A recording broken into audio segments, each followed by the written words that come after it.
Sementara itu, hasil penelitian kawasan suci Teluk Benoa yang dikeluarkan oleh Forbali hendaknya dapat dijadikan acuan BISAME PHDI untuk menentukan kawasan suci Teluk Benoa.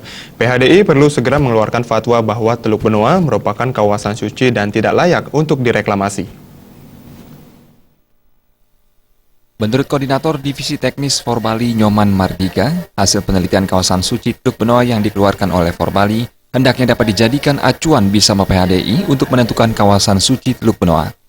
Dengan adanya peta final 70 titik suci di kawasan Teluk Benoa yang dikeluarkan oleh tim peneliti Forbali, BISAME PHDI perlu mengeluarkan fatwa bahwa kawasan Teluk Benoa merupakan kawasan suci dan tidak layak untuk dilakukan reklamasi karena akan merusak kesucian kawasan tersebut.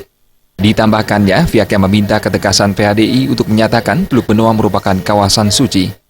Parumandi Sadat bahkan sudah tegas setelah menyatakan Teluk Benoa merupakan kawasan suci.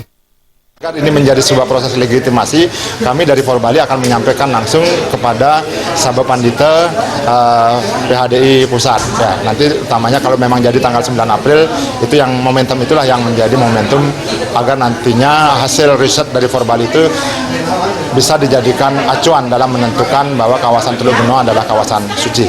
Kalau toh memang ini belum diambil sikap, ya kami tetap akan bergerak dan dengan data-data yang kami miliki, apakah itu data tentang titik-titik suci maupun data-data yang lain agar nantinya Perpres 51 2014 itu bisa dicabut, dan juga target kami sudah tentu sebelumnya agar bisa para pembuat kebijakan juga mendengar itu. Penentuan peta final kawasan suci Teluk Benoa dapat dipertanggungjawabkan karena pada titik tersebut juga terdapat pengakuan dari masyarakat setempat bahwa titik tersebut merupakan kawasan suci yang sudah berlaku secara turun-temurun dan diyakini sebagai kawasan suci Teluk Benoa. Penelitian ini juga dilakukan dengan melibatkan narasumber yang terdiri dari tim teknis Desa Adat, para pengempon dan pemangku di titik-titik suci, serta stakeholder yang ada di kawasan Teluk Benoa.